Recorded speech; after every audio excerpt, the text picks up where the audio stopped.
Hey everyone, tonight we're reimagining Alice in Wonderland through the eyes of a Munchkin cat named Annie. Picture yourself as a small, short-legged feline with the softest grey and white fur, living in a cozy cottage where moonbeams dance through lace curtains each night. You might remember this tale differently from childhood, but tonight we're following tiny paw steps into a world where everything is perfectly sized for those of us closer to the ground. So, before you get comfortable, take a moment to like the video and subscribe, but only if you genuinely enjoy what I do here. I'd love to hear in the top of the comments which fairy tale you'd like to see through animal eyes next. Now, dim the lights, maybe turn on a fan for that soft background hum, and let's ease into tonight's whispered tale. The grandfather clock in the hallway chimes 11 times, each note floating through the cottage like a dandelion seed on the breeze. You stretch your short legs, feeling that familiar restlessness that comes when the moon is full and bright. Your human has long since gone to bed, leaving you to your nightly wanderings through rooms bathed in silver light. You pad softly across the oriental rug, your munchkin legs carrying you in that distinctive rolling gait that makes your human smile during daylight hours. But tonight, something is different. A peculiar moonbeam, brighter than the rest, streams through the window and pulls directly onto your favorite napping cushion, the one with the worn velvet cover that smells like lavender and home. Your whiskers twitch with curiosity. In all your 3 years of life, you've never seen moonlight behave quite like this. It seems almost solid, like a ribbon of pure starlight that you could catch between your teeth. You approach slowly, pupils dilating as they adjust to the ethereal glow. The moonbeam shivers and dances, seeming to beckon you closer. Unable to resist, you reach out one white-mittened paw to touch the light. The moment your paw pad makes contact, the moonbeam ripples like disturbed water, and you feel a gentle tingling sensation travel up your leg. It's not unpleasant, rather like the feeling of your human's fingers finding that perfect spot behind your ears. You circle the cushion 3 times, as is proper cat protocol for any significant decision. The moonbeam follows your movement, creating a spiral of light that makes you slightly dizzy. On your 3rd rotation, you notice something extraordinary. Where the moonbeam touches the center of your cushion, the fabric seems to be growing transparent, revealing what looks like a tunnel beneath. Your munchkin instincts tell you to investigate carefully. You've explored many small spaces in your time, being perfectly built for squeezing into areas other cats cannot reach. You lower your nose to the glowing opening, catching scents of things you've never encountered before. Butterfly wings, morning dew on spider silk, and something that reminds you of the dreams you have during your afternoon naps. The tunnel entrance is just the right size for a munchkin cat, as if it were made specifically for you. You can see soft light emanating from deep within, pulsing gently like a heartbeat. Your short legs grip the edge of the cushion as you peer deeper, and you notice the tunnel walls are lined with what appears to be the softest moss, dotted with tiny glowing flowers that open and close in rhythm with your breathing. A warm breeze flows up from below, carrying with it the sound of distant chimes and what might be purring, though unlike any purring you've ever heard. It's melodious, almost like a lullaby being hummed by the earth itself. Your tail twitches with indecision. The sensible part of your mind, the part that knows when it's time for meals and which sunny spots are best at different times of day, suggests you should simply curl up on top of the cushion as usual. But the moonbeam grows brighter, and now you can see little sparkles of light dancing within it, like fireflies made of stardust. One of these lights breaks away from the beam and hovers near your pink nose. You go slightly cross-eyed, trying to focus on it. And when you do, you realize it's not a light at all, but a tiny butterfly with wings that seem to be cut from the night sky itself, complete with miniature constellations. The butterfly performs a little dance in the air, then dives gracefully into the tunnel. Without thinking, your hunting instincts kick in, though this feels more like play than prey. You bunch your short legs beneath you, wiggling your bottom in that way cats do when preparing to pounce. The cushion beneath you feels strangely supportive, as if it's encouraging your decision. With a little chirp of determination, you leap forward into the glowing entrance. The moment you pass through, the world transforms around you.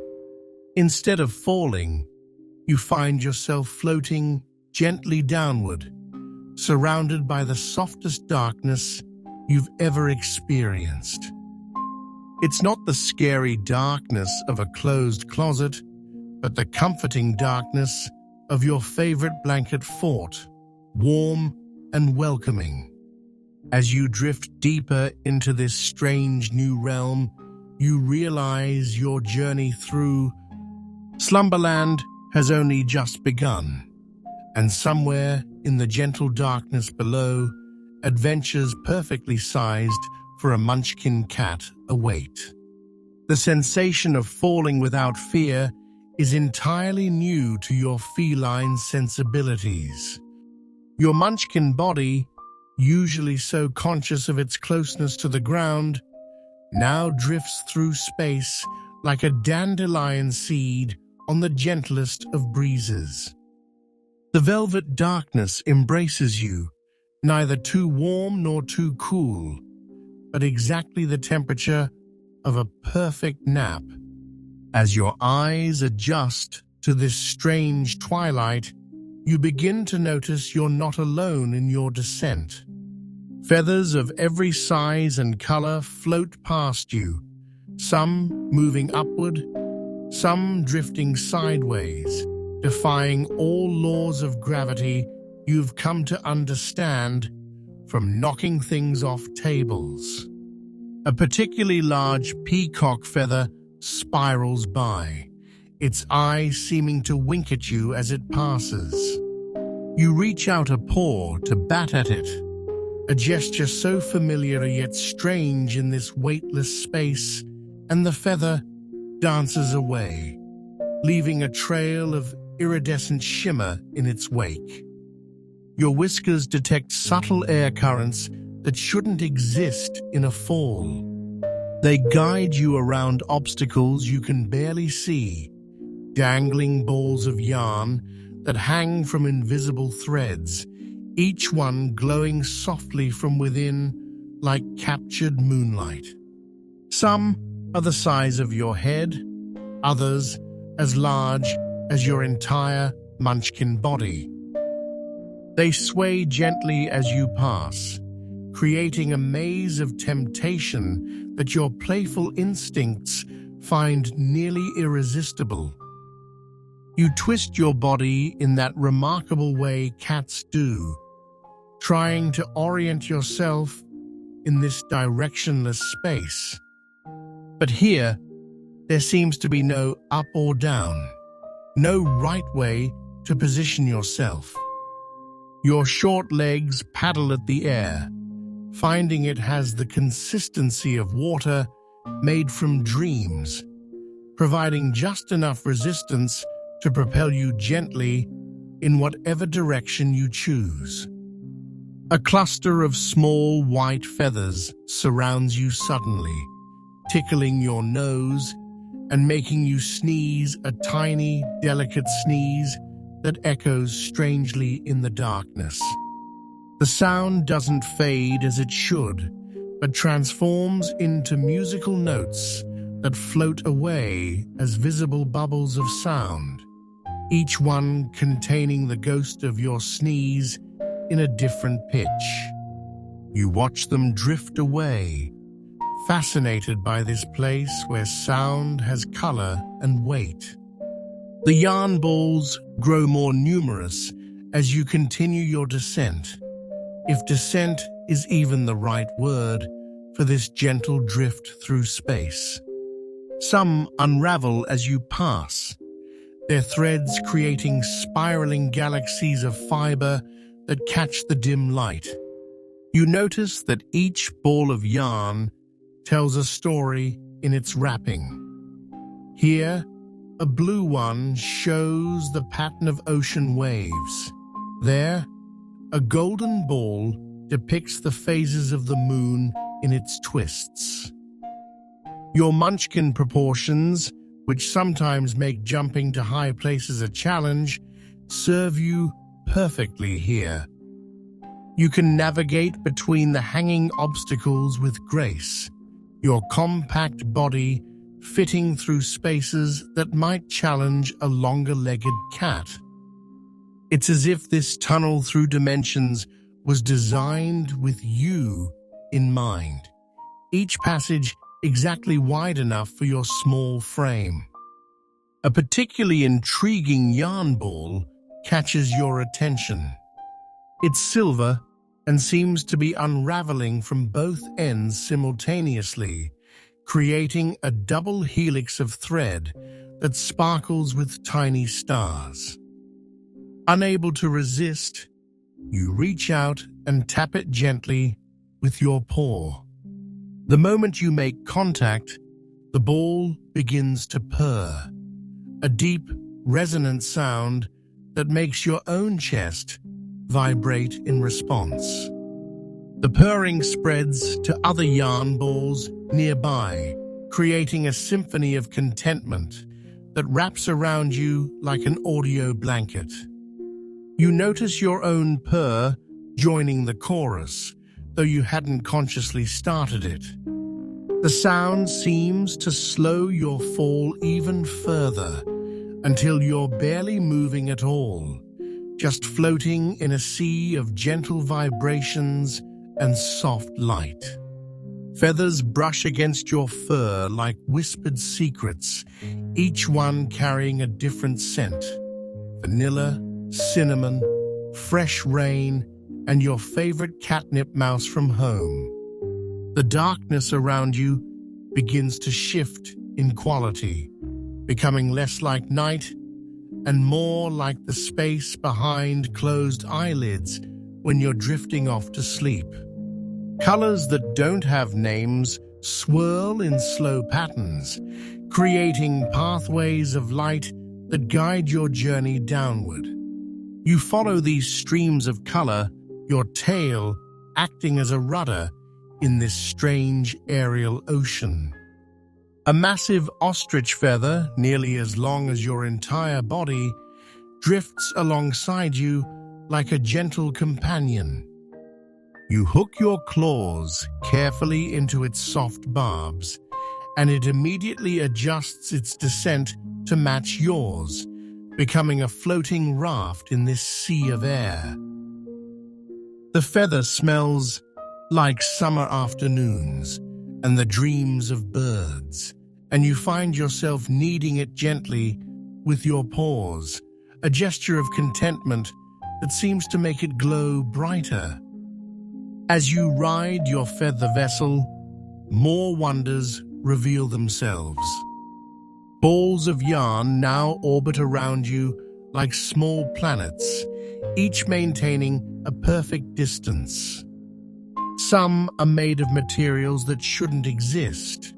Moonbeam yarn that leaves trails of silver, sunshine thread that warms your fur as it passes, and one peculiar ball that seems to be made entirely of purrs given physical form.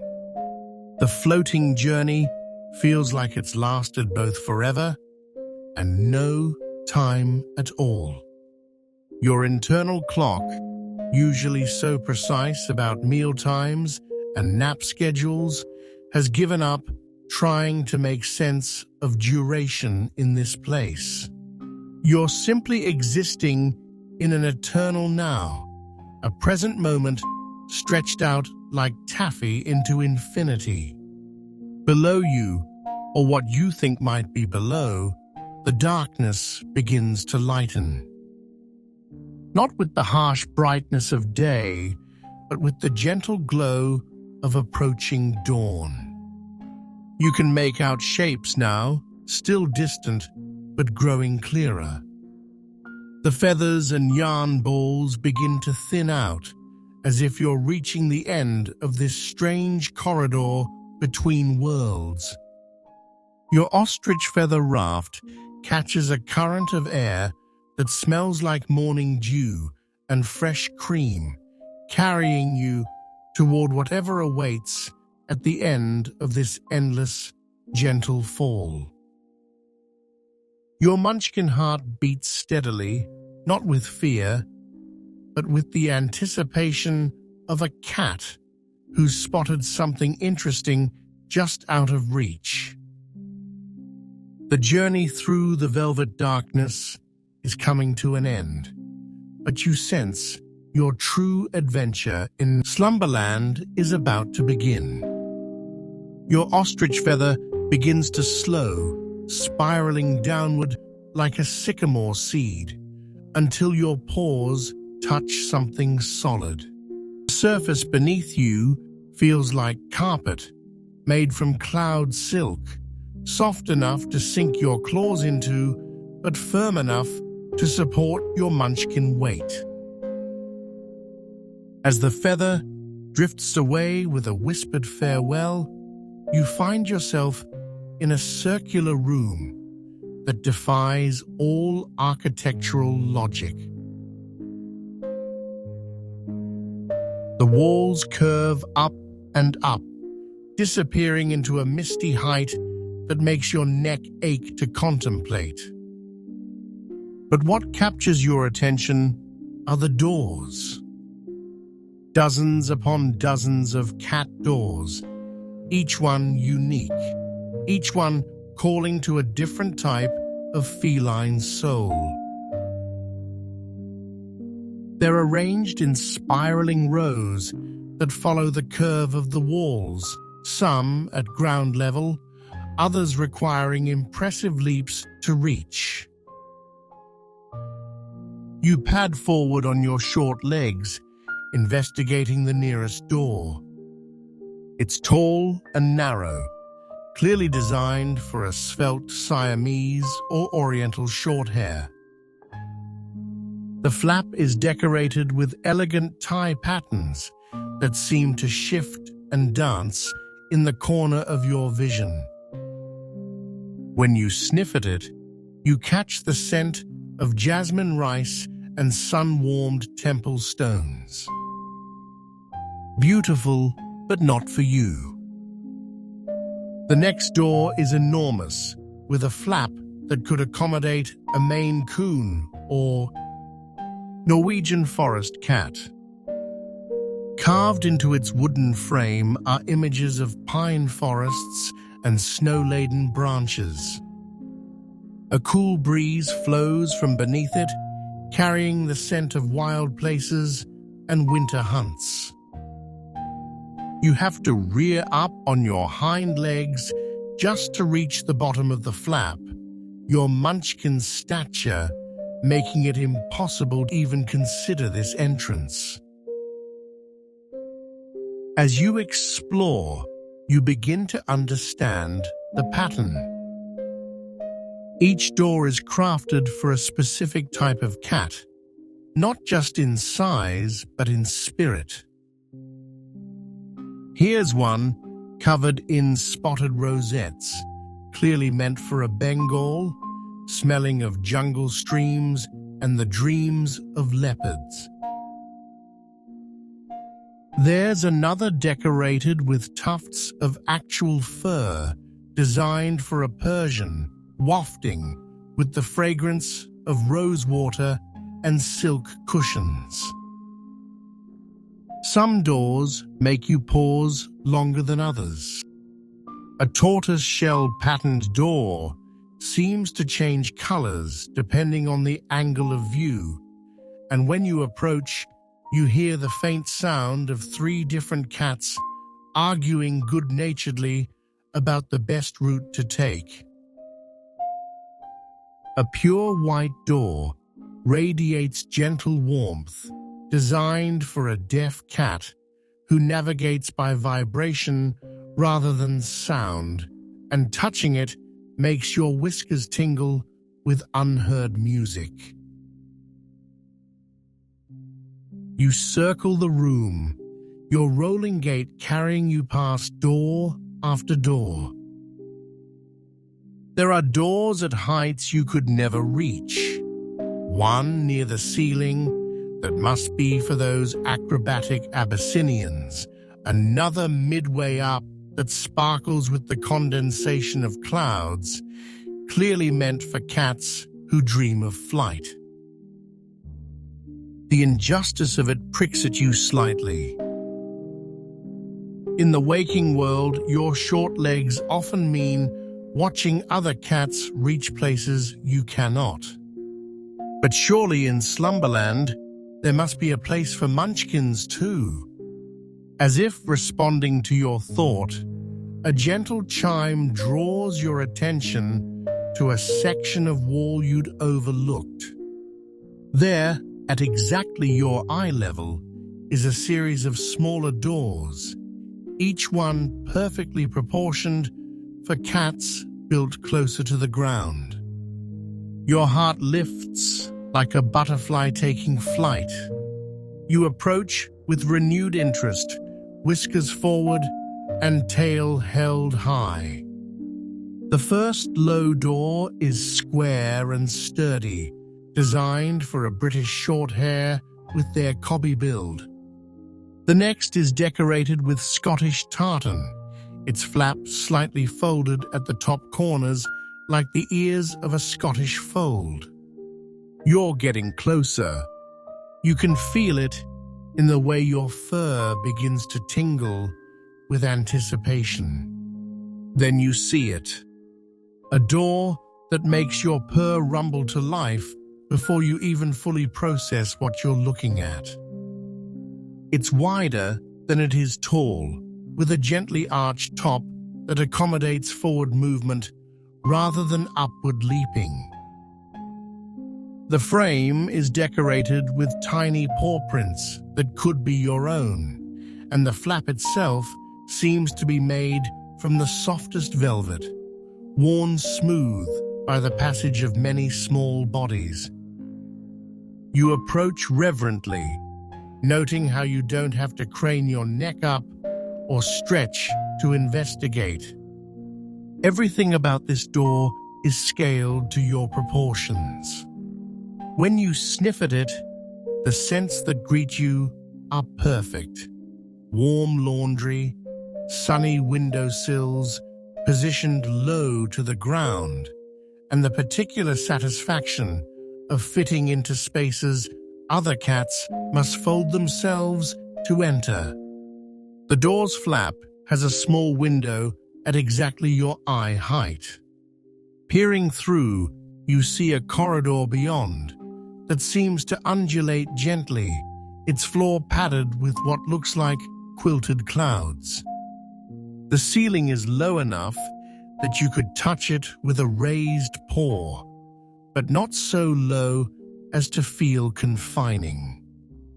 It's a pathway designed for those who travel closer to the earth, who experience the world from a different perspective. You touch the flap with one white-mittened paw, and it responds to your touch with a soft, musical note, like a wind chime made from purrs. The sound makes your whiskers twitch with pleasure. This is it. This is your door. But as you prepare to push through, you notice something else. The door seems to be waiting for something, expectant in the way a cat waits by its food bowl at dinner time. Looking closer, you see tiny text etched into the frame, written in a script that seems to be made from whisker marks. The door opens not to those who wish to be tall, but to those who know the power of being small. The words make you pause, thinking of all the times you've wished for longer legs, all the moments you've watched other cats leap effortlessly to heights you couldn't reach.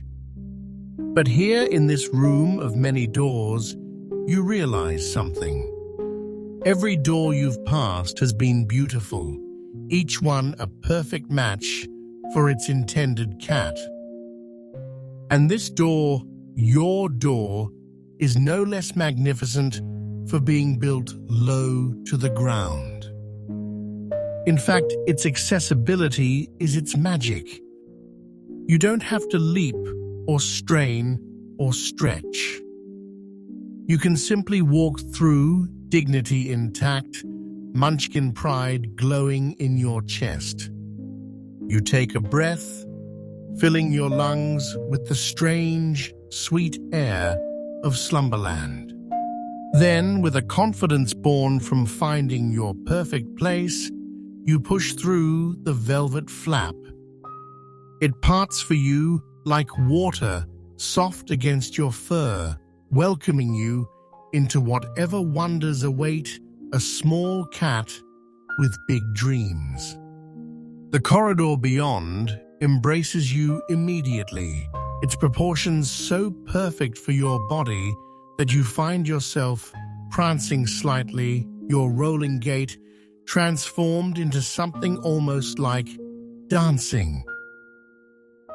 Behind you, the door swings closed with a satisfied sigh, and ahead, the pathway to adventure stretches out, exactly the right size for a Munchkin's journey. The corridor winds before you like a ribbon made from twilight, each curve revealing new wonders scaled to your Munchkin perspective. The quilted cloud floor cushions your paw steps, making your usual rolling gait feel like floating. As you round a particularly gentle bend, the pathway opens into a cozy grove where silver birch trees grow no taller than table lamps, their leaves whispering secrets in voices soft as moth wings. In the center of this miniature forest, draped across a branch at exactly your eye level, lounges the most peculiar tabby cat you've ever encountered. His stripes seem to be painted with morning mist, fading in and out of visibility like thoughts you can't quite grasp. One moment his mackerel pattern is bold and clear, the next it dissipates until only the ghost of stripes remains on fur that might or might not be there. "Ah," says the tabby, his voice like warm cream poured over velvet. "A Munchkin has found her way to my thinking grove. How perfectly proportioned.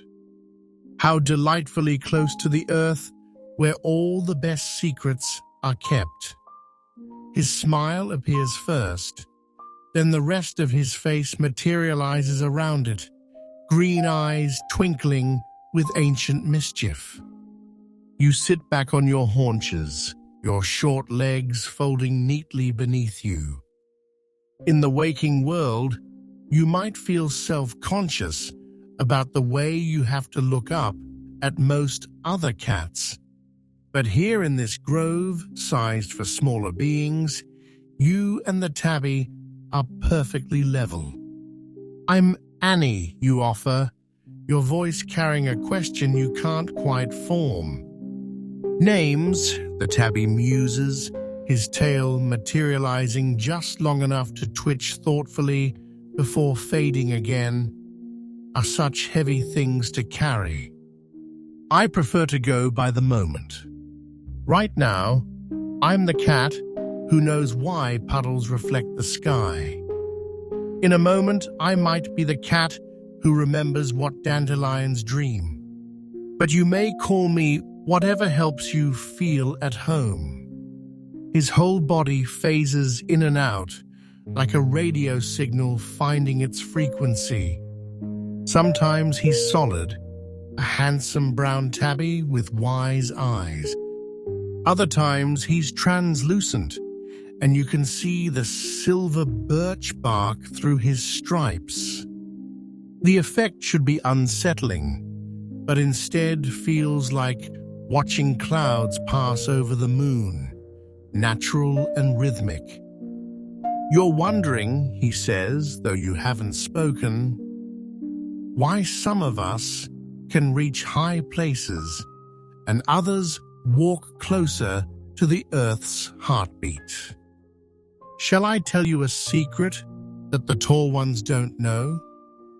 He doesn't wait for your answer, but flows down from his branch like water, reconstituting beside you. In sitting, he has to lower his head slightly to meet your eyes, a gesture that fills you with unexpected warmth. "The earth," he whispers, his breath smelling of catnip and stardust, "shares its deepest mysteries with those who stay close. Every blade of grass has a story. Every pebble remembers when it was a mountain. But you have to be near to hear them." His stripes begin to swirl, creating patterns that look like ancient texts written in tabby fur. You find yourself leaning closer, your whiskers nearly touching his translucent ones. "In the waking world," you admit, "I sometimes wish I could jump to the highest shelf or see over the garden wall without standing on my hind legs." The tabby's purr rumbles through dimensions, making the very air shimmer. But can the ones on the highest shelf feel the vibrations of beetle songs through their paws? Can they find the mouse highways that run beneath the floorboards? "Height," he says, beginning to fade until only his stripes remain visible, "is just one way to measure the world. You, dear Munchkin, measure it in textures and trembles, in the secrets that pool in low places where others forget to look." His stripes rearrange themselves into a map of sorts, showing pathways through grass that would be invisible from above.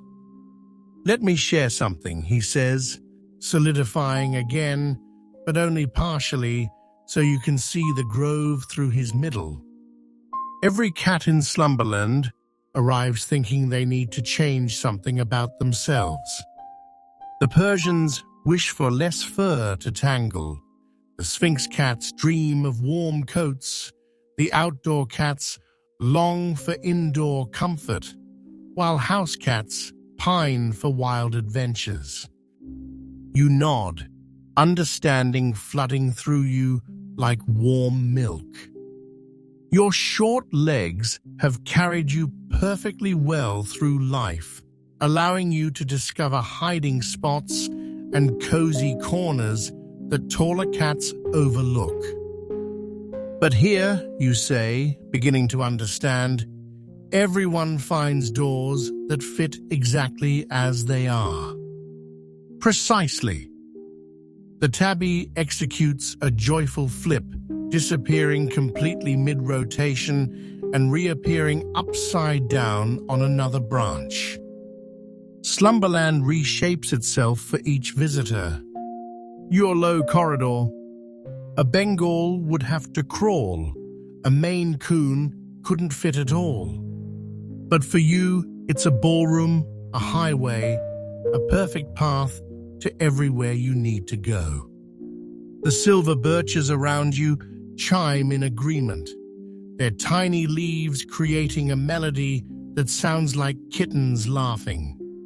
The tabby flows down again, this time maintaining more solidity. Would you like to know another secret? He asks, his eyes now the only part of him that remains constantly visible, 2 green lanterns in the shifting mist of his form. Without waiting for an answer, he begins to circle you, and you notice that his paw prints leave temporary glowing marks on the cloud-quilted ground. The Queen of Naps, who rules this realm, is herself quite small. Oh, not in presence or power, but in physical form. She chose to be so, you see, because dreams are delicate things, best handled by gentle, small paws. This revelation makes your whiskers twitch with interest. A queen who chooses to be small. The tabby notices your reaction, and his smile broadens, stretching impossibly wide before returning to normal cat proportions. But I'm getting ahead of the story, he says, his stripes now forming arrow patterns that point deeper into the grove. You have places to be, dreams to discover. But before you go, remember this. He solidifies completely for just a moment, every stripe visible, every whisker defined. The ground you walk on knows every story ever told. Your closeness to it isn't a limitation, it's a gift. In Slumberland, those who travel low travel true. Then, like morning mist touched by sunlight, he begins to fade again, starting from his tail and working forward. Follow the silver path through the grove, his voice echoes as his body disappears. And you'll find others gathering for a very special occasion. A tea party of sorts, though the tea might surprise you. His grin is the last thing to fade, hanging in the air like a crescent moon before it too vanishes. You sit for a moment in the quiet grove, feeling the truth of his words, settling into your bones, like wisdom into an old cat's soul. The silver birches seem smaller now, or perhaps you feel taller, not in body, but in spirit. Your Munchkin legs, which carried you perfectly through the door and down the corridor, feel stronger somehow, more purposeful. Rising to your paws, you notice the path the tabby mentioned, a trail of silver paw prints that glow softly against the darker ground. Each print is small, Munchkin-sized, as if the path itself was made by cats of your stature who passed this way before. The realization fills you with a warm sense of belonging, like finding a sunny spot that's been waiting just for you. As you follow the silver paw prints, you notice the grove beginning to change around you. The miniature birch trees grow closer together, their branches intertwining to create a natural tunnel overhead. Their leaves continue their soft chiming, but now it sounds like a lullaby being hummed by the forest itself.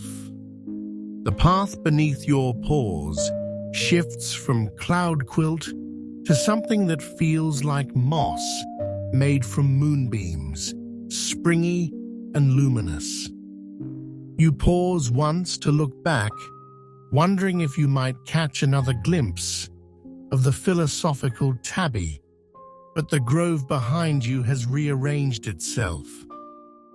Where you sat moments ago is now a small clearing filled with flowers that bloom in shades of silver and pearl. It's as if Slumberland continuously rewrites itself, ensuring you can only move forward into new adventures. The sound of gentle voices draws you on, carried on a breeze that smells of chamomile and warm cream. The silver paw prints begin to space themselves perfectly for your gait, each one positioned exactly where your next step would naturally fall. It's like following a dance chart designed specifically for the Munchkin waddle walk, and you find yourself moving with more grace than you've ever felt before. The grove's ceiling lowers even more until it's just brushing the tips of your ears. Far from feeling confined, it creates a sense of coziness, like being in a fort made of blankets and dreams. Through gaps in the silver birch leaves, you catch glimpses of a larger sky above, swirling with colors that have no names. But down here in your perfectly sized pathway, you feel protected and purposeful. The chiming of the leaves grows louder, and now you can hear what they're saying. They're repeating the tabbies' words in 100 tiny voices. Those who travel low, travel true. The phrase becomes a rhythm that matches your steps, a mantra that makes your short legs feel like exactly the right legs to have. As the path curves one final time, the grove opens up, and you find yourself at the edge of something wonderful. The silver paw prints lead right to the threshold of a new space, and the voices you heard are clearer now, mixed with the soft clink of china and the contented sighs of creatures completely at ease. You take a moment to groom your white mittens, making sure you're presentable for whatever tea party awaits. The tabby's words echo in your mind as you smooth your grey and white fur. Every cat arrives thinking they need to change something, but Slumberland teaches them better. Your reflection in a small puddle of liquid moonlight shows a Munchkin cat perfectly proportioned for the adventures ahead, neither too tall nor too short, but exactly right. With your whiskers forward and your tail held at the confident angle of a cat who knows her worth, you step through the threshold, ready to discover what kind of tea party would bring together the dreaming creatures of Slumberland. Behind you, the grove sighs contentedly, and you could swear you hear the fading echo of a philosophical tabby's approving purr. The threshold leads you into a clearing that defies conventional geometry, circular yet somehow spiraling, finite but suggesting endlessness. Moss carpets everything here, not ordinary moss, but a variety that seems to breathe with bioluminescent life, pulsing gently in shades of seafoam and jade. The air hangs thick with the scent of warm milk and honey, making your whiskers twitch with comfortable anticipation. In the center of this impossible space, a tea party is perpetually in progress. The table, if it can be called that, is a natural formation of flat stones covered in the breathing moss, positioned at various heights to accommodate creatures of all sizes. Your Munchkin height proves perfect for a moss-cushioned stone that seems to have been waiting just for you, worn smooth by countless previous visitors who sat close to the earth. The other guests move in the slow, dreamlike manner of creatures fighting off sleep, yet savoring every moment of drowsiness. A dormouse with fur like silver smoke sits closest to you, continuously stirring an acorn cup of warm milk with a twig, his eyes closed in perpetual near slumber. Every few stirs, he mumbles something about hazelnuts and summer afternoons, his whiskers twitching with remembered pleasures. Across from you, a barn owl huddles into herself, her feathers fluffed to maximum capacity. She clutches a shallow bowl between her talons, occasionally taking small sips that make her enormous eyes grow even rounder before they droop again towards sleep. The milk here, she hoots softly when she notices your arrival, tastes of moonlight and the dreams of mice. But kind dreams, you understand. Peaceful ones. A badger occupies what might generously be called the head of the table, though in this circular arrangement, every seat seems equally important. His black and white striped face carries the weight of someone who has been contentedly drowsy for eons.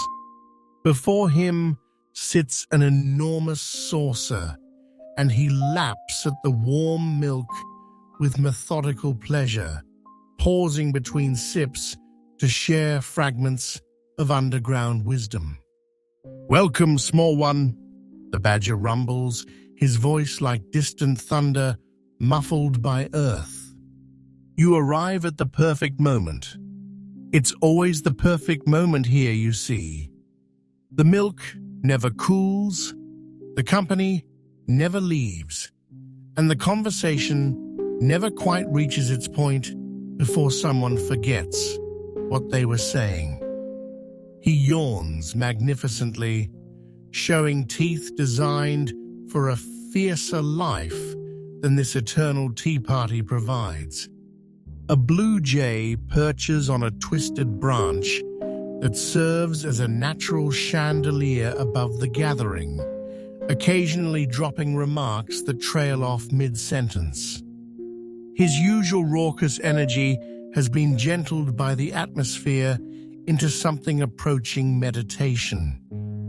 "I was just explaining," he begins, then pauses for so long you wonder if he's fallen asleep standing up. "Something terribly important about... He ruffles his feathers and starts over. "I was just explaining..." You settle onto your moss cushion, finding it molds perfectly to your Munchkin proportions. Before you materializes a saucer sized just right for your small frame, filled with milk that steams despite feeling neither hot nor cold. The first lap reveals flavors that shift like dreams. Now vanilla, now honey, now something that tastes like the feeling of your favorite blanket. The milk comes from the dream cows explains a hedgehog to your left, his spines relaxed and soft-looking in his drowsy state. They graze on clouds and give milk that helps you float between waking and sleeping. Very beneficial for those of us who appreciate a good nap. He demonstrates by curling into a loose ball, continuing to speak from within his spiny embrace. I've been here for... How long has it been, Dormouse? The Dormouse stops stirring long enough to consider this. Time doesn't... What were we discussing? Ah, yes, stirring. Very important to stir counterchronologically. Keeps the dreams from settling. He resumes his endless stirring, the sound creating a hypnotic rhythm that makes your eyelids grow heavy. The barn owl contributes a long, soft observation about the philosophy of staying awake versus surrendering to sleep, but her words blur together like watercolors in rain. You find yourself nodding along, not to agree, but because the gentle bobbing motion feels natural in this drowsy atmosphere. Your milk refills itself whenever you're not looking directly at it, always maintaining the perfect temperature and volume. The moss beneath you pulse breathes in rhythm with your own breathing, creating a sensation of being rocked in the world's gentlest cradle. Around the table, conversation flows like honey, thick and golden, and never quite reaching conclusions. In my burrow, the badger shares between laps of milk, I have 17 different chambers for 17 different types of sleep. There's the quick nap chamber, the deep winter sleep chamber, the dreaming of spring chamber. He loses track of his list, starting over with different chambers each time, never concerned about consistency. A field mouse emerges from beneath a fold in the moss, adding her tiny voice to the gathering. I've been trying to leave for the longest time, she squeaks contentedly, but every time I start, someone says something interesting, and I must stay to hear the end. Of course, nothing ever ends here. Conversations just fade into comfortable silences and then begin again. You find your own contributions to the conversation following the same pattern. You begin to tell them about your journey through the velvet darkness, but midway through describing the floating feathers, you forget why you were talking and simply enjoy the sound of your own voice mixing with theirs in the drowsy symphony. The blue jay attempts to tell a joke 3 different times, always forgetting the punchline and substituting increasingly absurd endings that make no sense but cause gentle, sleepy laughter anyway. The laughter itself seems to have physical form here, creating tiny bubbles of mirth that float upward and pop with the sound of distant purring. Has anyone seen the March hare recently? Asks the dormouse suddenly, as if remembering something important. There is no March hare, the badger responds patiently. You're thinking of stories from the waking world. Here we have the eternal hare, who's always late because time moves in circles. He gestures vaguely at an empty cushion that might have recently held a hare, or might simply be waiting for one to arrive. The barn owl opens one enormous eye. I believe the hare is currently being early somewhere else, which makes him late here. Or perhaps he's being late elsewhere, making him early here. It's difficult to tell with temporal rabbits. This circular logic makes perfect sense in your milk-drowsy mind. You've stopped trying to follow the conversations linearly, instead letting them wash over you like warm water. Your purr joins the ambient sound of the eternal tea party, the clink of acorn cups, the soft breathing of drowsy creatures, the whispered conversations that lead nowhere and everywhere at once. More milk, offers the hedgehog, though your saucer remains perpetually full. It's the asking that matters here. The ritual of hospitality that needs no practical purpose. The eternal tea party continues its gentle orbit around drowsiness, but something tugs at the edge of your consciousness. A scent drifts through the warm milk atmosphere, different from the honey-sweet comfort of the gathering. It's purple somehow, if purple can be a smell, carrying notes of summer evenings and the promise of deeper dreams. You lift your head from your saucer, milk droplets clinging to your whiskers like tiny pearls. The dormouse notices your distraction and pauses his eternal stirring. "Ah," he sighs knowingly, "the lavender calls." It does that sometimes, when a visitor is ready for the next dream layer. We'll keep your place warm, small one. The tea party never truly ends. The badger nods sagely, his striped face creasing with what might be a smile. "Follow the purple scent," he advises, already half forgetting what he's advising about.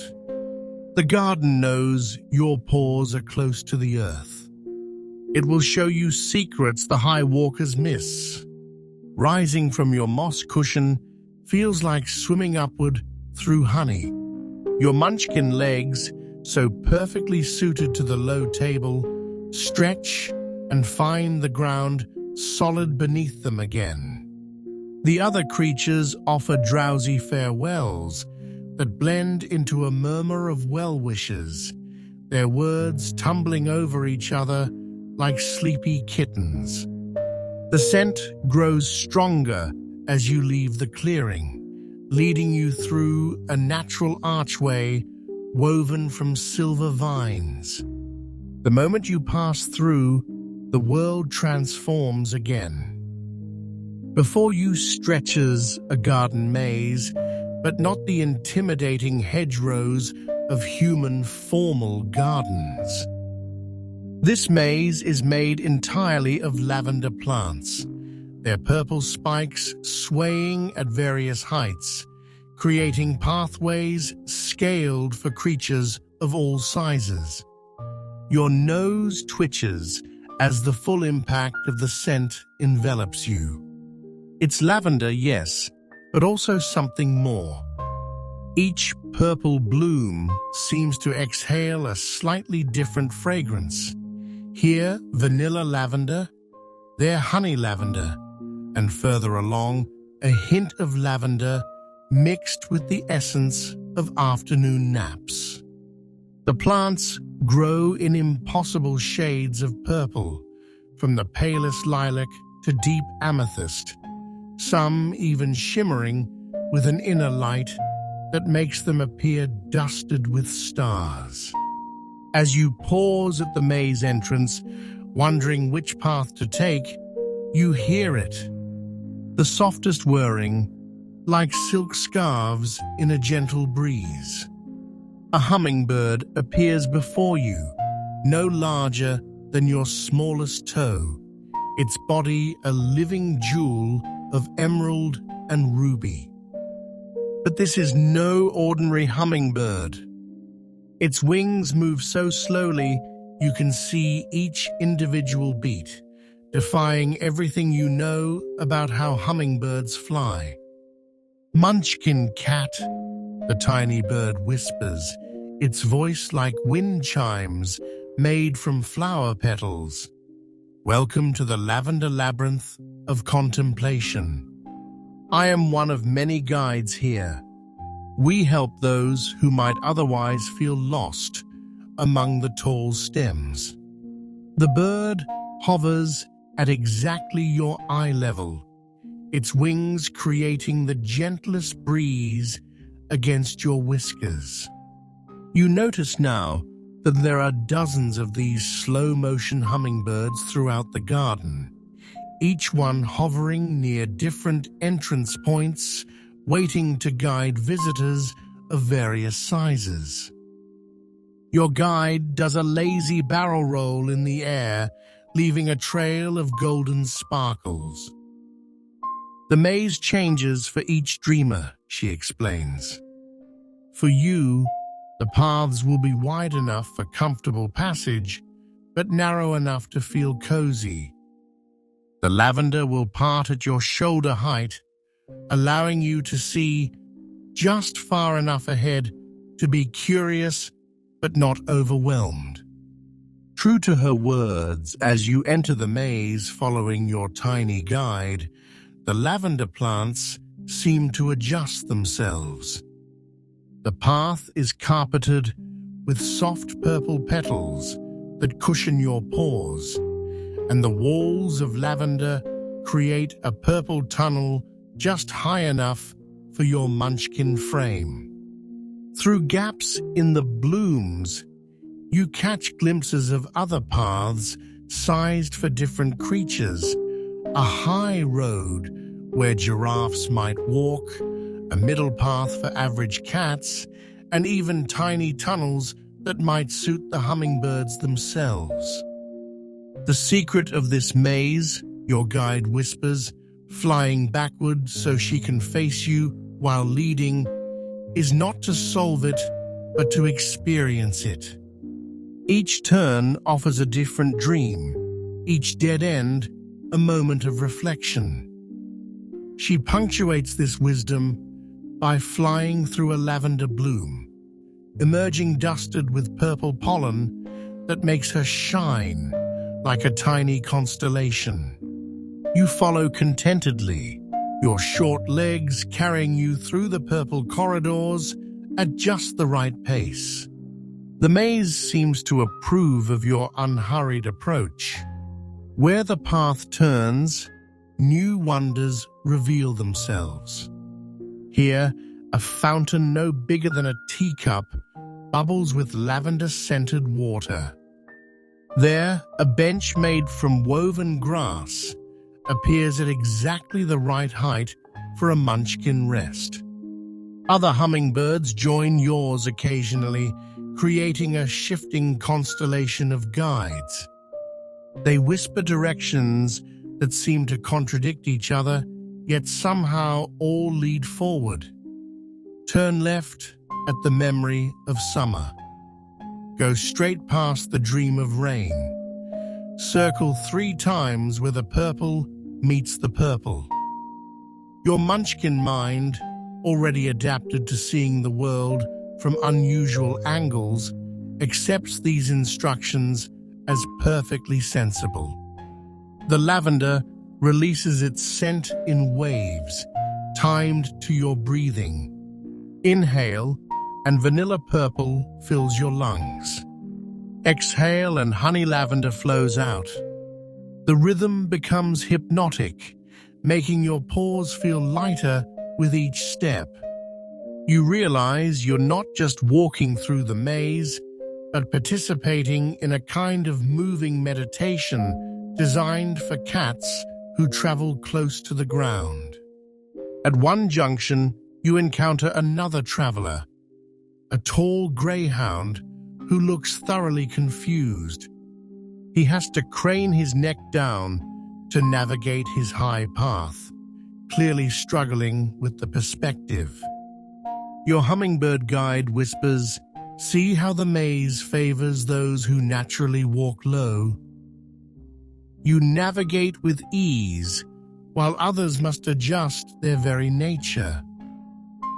The truth of this settles into your bones like warmth into fur. Every turn you take feels natural, every pathway perfectly proportioned for your rolling gait. The lavender brushes your sides like purple whispers, sharing secrets about patience and the beauty of taking the long way around. Your guides begin to hum now, a sound that's felt more than heard, vibrating through the air like visible music. The tune seems familiar, yet impossible to place, perhaps a lullaby from dreams you haven't had yet. Other hummingbirds throughout the maze join in, creating a symphony of tiny voices that makes the lavender sway in rhythm. "We're approaching the heart," your primary guide announces, though the maze looks the same as before. Can you feel it? The place where all paths converge regardless of height or size or species.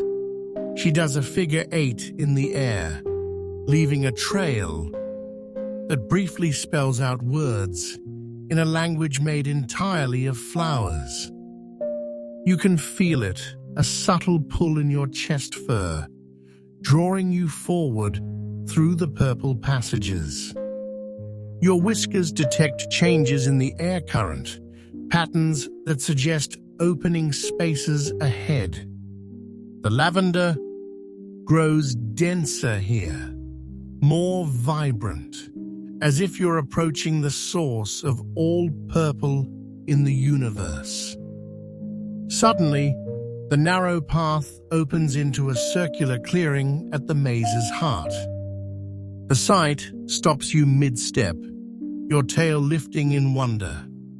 In the center grows a lavender plant, unlike any other, its stalks spiraling upward in a helix pattern that seems to continue infinitely, disappearing into the soft sky above. But what makes your whiskers twitch with amazement is that the plant grows both up and down, its mirror image descending into what appears to be a pool of liquid starlight set into the earth. The mother lavender, your hummingbird guide, whispers reverently, alighting on a bloom near your ear. She grows in all directions at once, teaching us that height and depth are just different ways of measuring the same journey. Around the clearing, you notice other paths converging, each one emerging at its appropriate height. You see the greyhound from earlier arriving at his level, looking much more comfortable now that he can stand naturally. A family of mice emerges from their tiny tunnel, and far above, a peacock struts out onto a platform of woven branches. Yet somehow, despite the different levels, you all stand equidistant from the mother lavender, as if space itself bends to ensure fairness. The plant releases a pulse of scent that makes your eyes close involuntarily. In that darkness behind your eyelids, you see yourself not as a small cat navigating a low path, but as exactly the right cat taking exactly the right route. The vision shows you all the secret passages you discovered because of your height, all the hidden beauties visible only from your perspective. When you open your eyes, purple petals are falling like snow, each one carrying a different dream. They land on your grey and white fur, melting into warmth that spreads through your body. Your hummingbird guide catches one on her tiny tongue and immediately begins flying in even slower motion, her wings nearly still, yet somehow keeping her aloft. "This is the gift of the maze," she murmurs dreamily. Not reaching the end quickly, but discovering that every path, high or low, fast or slow, leads to the same truth. We are all exactly where we need to be. The other creatures in the clearing seem to be having similar revelations. The greyhound lies down, no longer concerned with seeing over things. The mice stand tall, no longer worried about being overlooked. The peacock folds his magnificent tail, finding beauty in simplicity. And you, Annie the Munchkin, sit perfectly content in your low, lovely place in the world. Your guides, all the hummingbirds who helped various travelers, now form a living constellation above the mother lavender. Their slow-motion dance creates patterns in the air that look like ancient runes written in wing beats and light. The song they hum grows louder, and you realize it's not a song at all, but the sound of contentment itself, given melody. The mother lavender releases another pulse, this one visible as a ripple of purple light that washes over everyone in the clearing.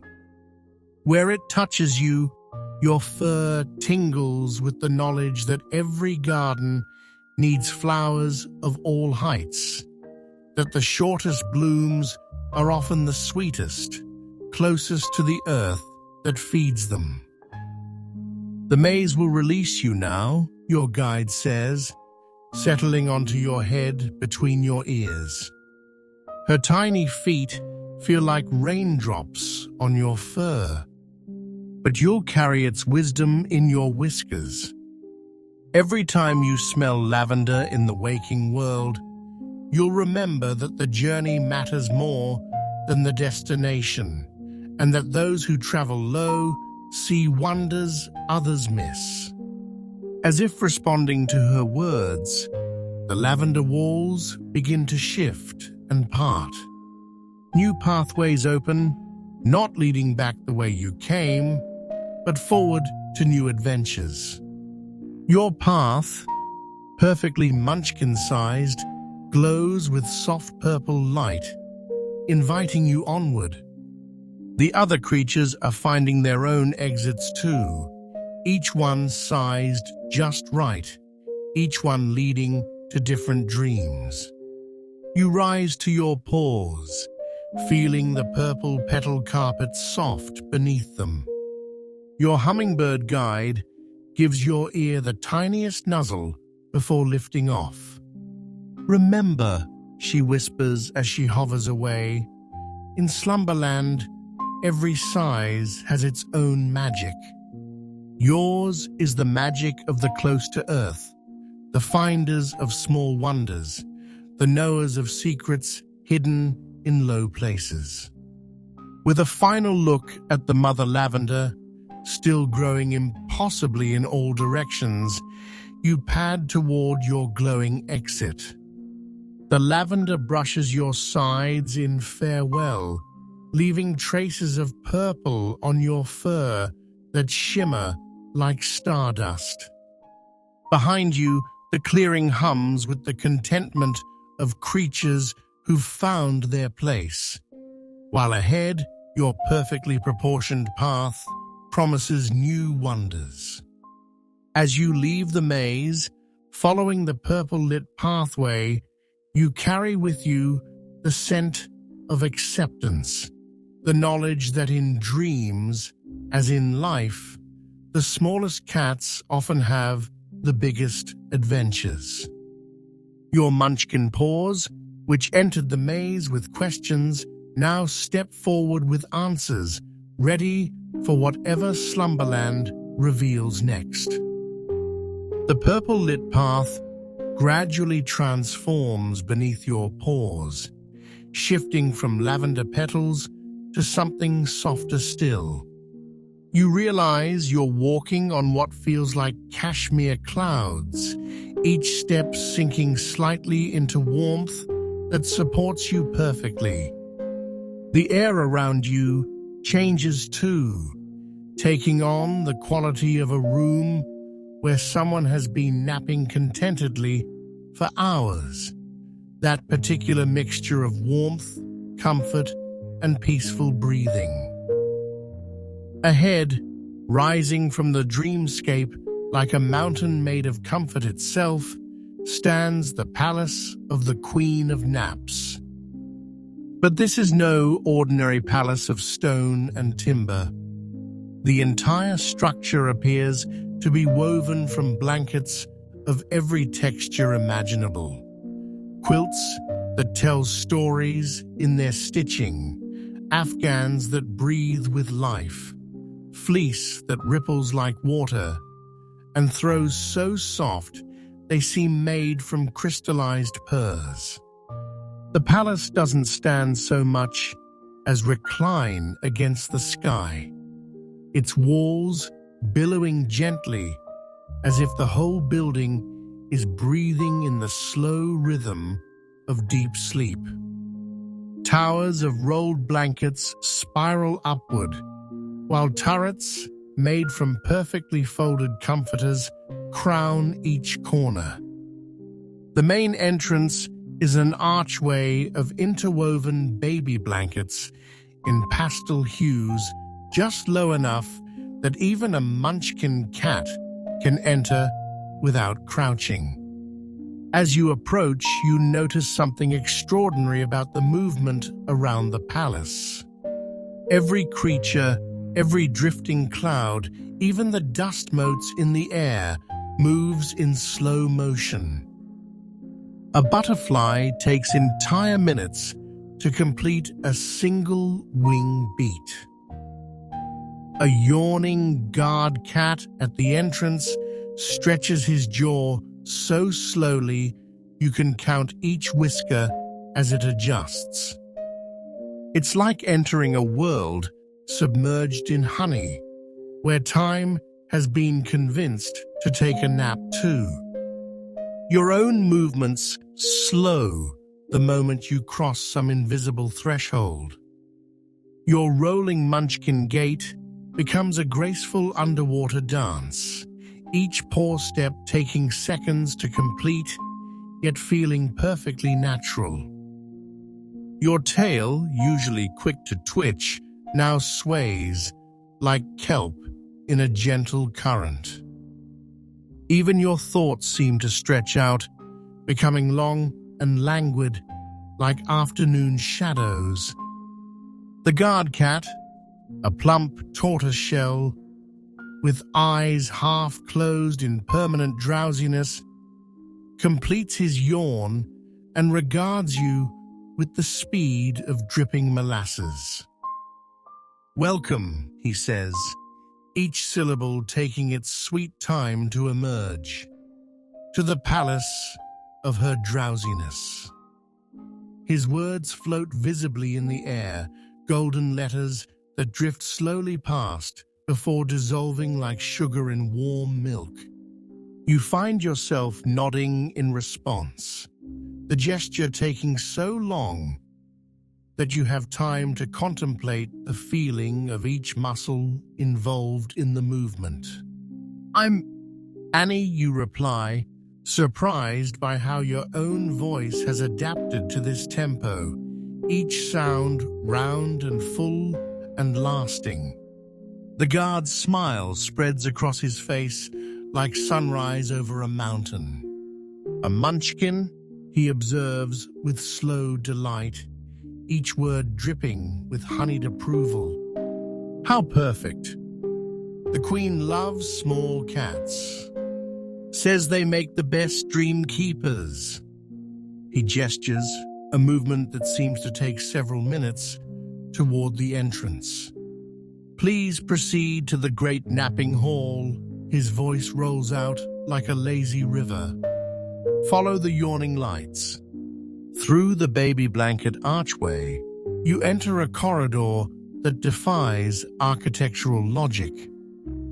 The walls are made of layered blankets that shift patterns as you watch, now showing sheep jumping fences in slow procession, now displaying moons in various phases of rest, now revealing cats in every possible sleeping position. The floor beneath your paws is a pathway of prayer blankets, each one humming with the dreams of those who've slept beneath them. True to the guard's words, the way is marked by lights that yawn.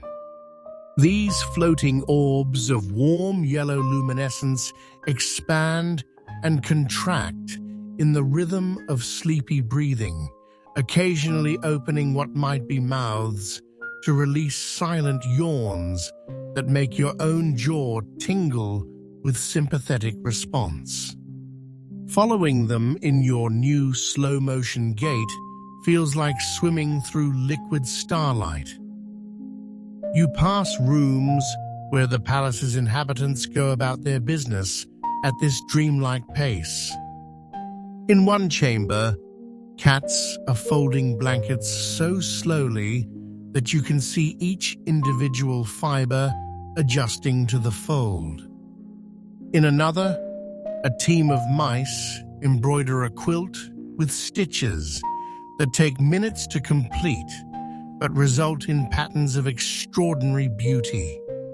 Everyone moves as if they have all the time in the world, because here perhaps they do.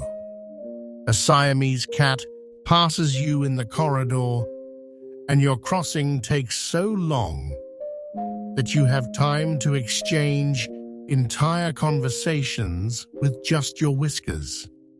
Her elegant form moves like smoke through water, and her nod of greeting lasts long enough to feel like a complete social interaction.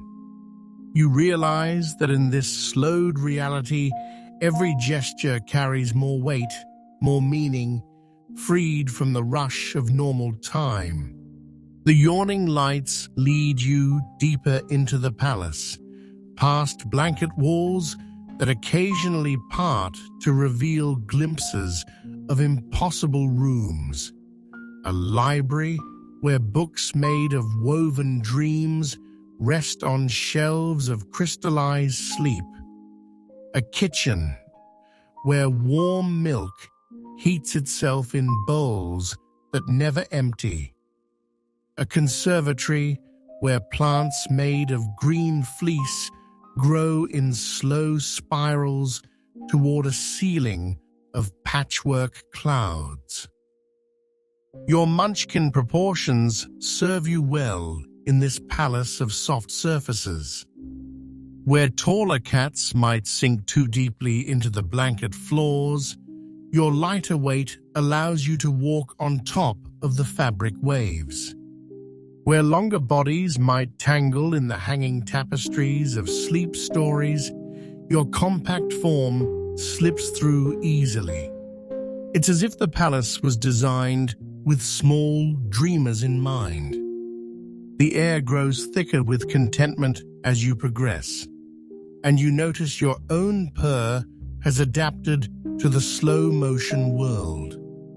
Instead of its usual rapid rumble, it emerges as a deep, rolling wave of sound that you can actually see rippling through the honey-thick air. Other purrs join yours from unseen sources, creating a symphony of satisfaction that moves through the palace like a gentle tide. A Persian cat appears from behind a curtain of cashmere, her long fur floating around her like a personal cloud. She moves with the grace of someone who has never hurried in her life. "The Queen is expecting you," she says, her voice like velvet being poured slowly from a pitcher. She always knows when a Munchkin arrives, says you bring special dreams. This news that you're expected should perhaps be surprising, but in the logic of slow-motion palace life, it seems perfectly reasonable.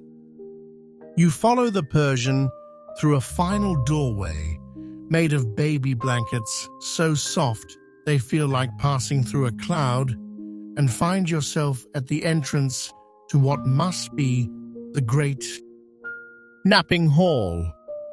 The yawning lights gather here, forming a constellation that spells out welcome in slow, shifting letters. Your whiskers tingle with anticipation, even as that anticipation stretches out like taffy in the palace's temporal honey. Somewhere beyond this threshold, the Queen of Naps holds court in whatever manner a royal being dedicated to sleep might govern. Your Munchkin heart beats its slow rhythm, ready to meet the one who rules this realm of eternal rest. The great napping hall unfolds before you like a dream within a dream. The vast space seems to breathe with collective slumber, its ceiling lost in soft shadows that might be clouds or might be the accumulated exhalations of a million peaceful sleeps. Pillows of every size and shape cover the floor in organized chaos, creating hills and valleys of comfort that roll like frozen waves across the room. At the far end, on a throne made entirely of stacked cushions that somehow maintain perfect balance despite their softness, sits the Queen of Naps herself. Your slow-motion approach gives you time to truly see her, and what you see makes your whiskers twitch with surprised recognition. She is a Munchkin cat like yourself, her short legs tucked elegantly beneath her on her cushioned throne, her coat a magnificent swirl of silver and moonlight. "Ah," she says, her voice carrying the weight of infinite drowsy afternoons, "Annie the Munchkin, I have been dreaming of your arrival." Each word emerges like a bubble of sound, perfectly formed and unhurried.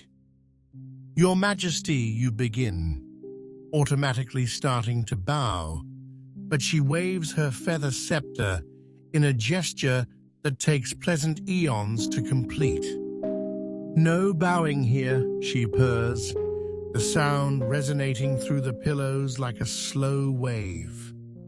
"We are all equal in sleep, especially we of the Close-to-Earth clan."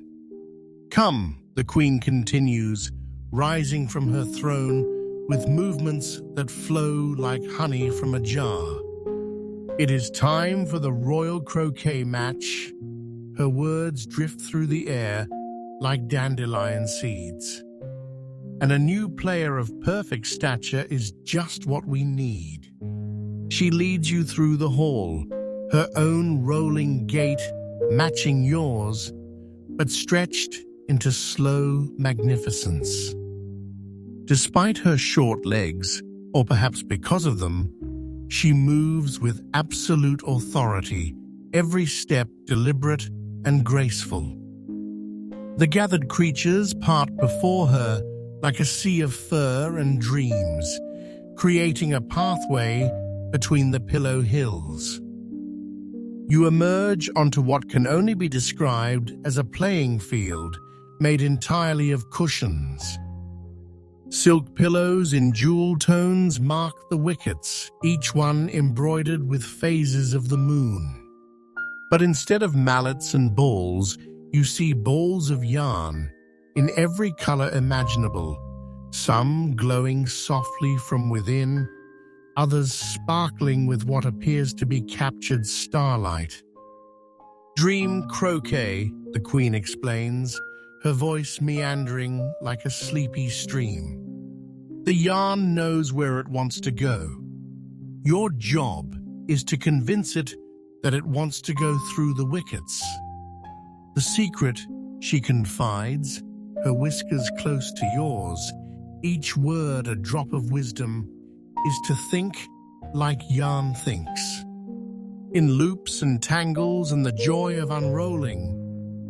Other players drift onto the field, each moving with the same honey-slow grace. A Maine Coon selects a massive ball of burgundy yarn that matches his impressive fur. A delicate Singapura chooses one so small it might be meant for dollhouse cats. And you, surveying the options with slow consideration, find yourself drawn to a ball of sunset-colored yarn that seems to pulse with warm light. The game begins without any formal announcement. Players simply start convincing their yarn balls to roll toward the silk pillow goals.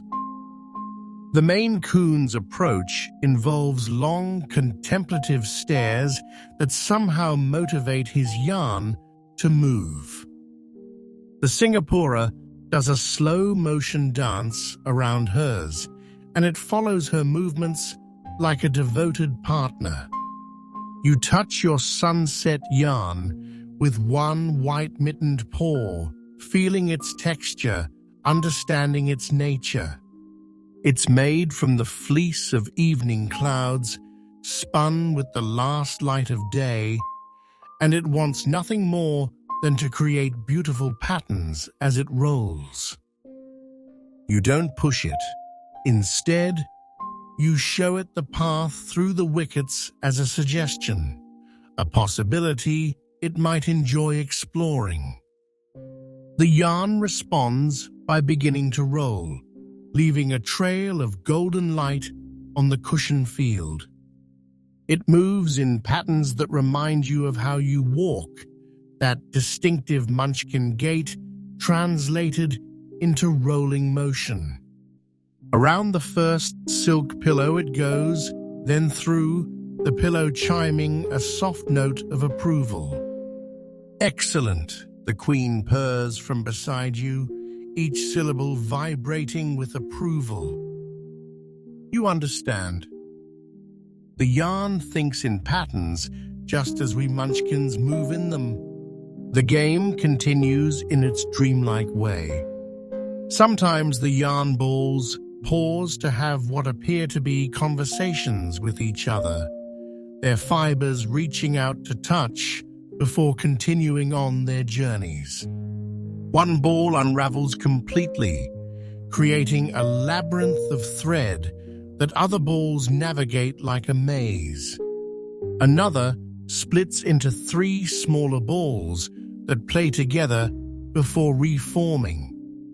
Your sunset yarn develops a particular affinity for the journey, rolling through wickets not because it must, but because it enjoys the way each silk pillow sings a different note as the yarn passes through. Soon it's creating melodies, choosing its path based on the song it wants to compose. You follow along, occasionally offering gentle guidance with a whisper-soft paw touch.